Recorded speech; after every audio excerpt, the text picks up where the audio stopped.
And that's why verse 17, sabi doon, as it is written, I have made you the father of many nations, in the presence of the God in whom he believed, who gives life to the dead and calls into existence the things that do not exist. Follow me here. This is so important. Two things I want to highlight here. Paul said, who gives life to the dead and calls into existence the things that do not exist. That's how powerful God is. Mamaya pag-usapan natin. But now we all know that God can give life to the dead. Tama ba?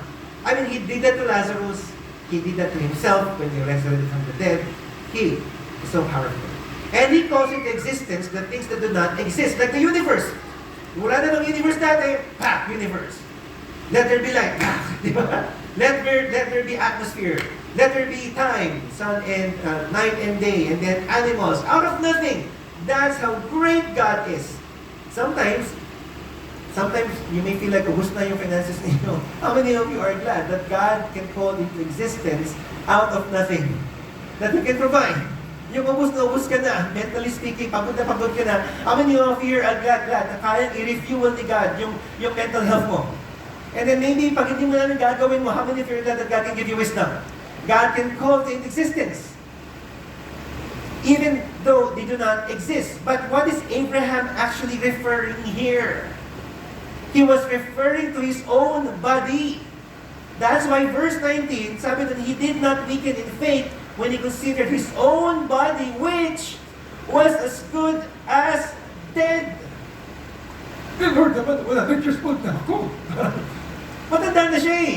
Since he was about 100 years old, or when he considered the barrenness of Sarah's womb. And maybe he told God, Lord, hindi mo asawa ko nito. Wala na rin siya pag-asa talaga. they were so old. I mean, when you look at them, patay na katawan nila, metaphorically speaking, their bodies is as good as dead, but he believed God. And he put his faith and hope on the promises of God, His Word. Eh, sabi ni God, kaya niya eh. My body is like dead as well as Sarah, but God gives life to the dead. How many of you are glad that God gives life to the dead? Dead finances, dead dreams, dead hopes, God can give life to that. Even if it's impossible, but you said it in your words, Lord God. And God can call into existence the things that do not exist. Wala si Isaac noon. Walang Isaac, pero kaya mo, Lord eh. How can I be the father of many nations? Ni wala na akong Isaac, but Lord, sabi mo eh. And the game. You can call into existence, you can call Isaac into existence, even though he does not exist first, even though my body is dead already. No, let's qualify this, no? This is not number one, wishful thinking, because wishful thinking is believing something without any solid basis. This is not toxic positivity. Kaya mo yan. It's not toxic positivity because toxic positivity ignores real pain and reality and just forces a fake, happy attitude. Ay kung ibig sabihin ng toxic positivity. Kaya nakakasalabis talaga yung mga tao na, kaya mo yan, hindi ganyan lang yan. Teka, may reality ako eh, balik mo naman. Okay. Kaya mas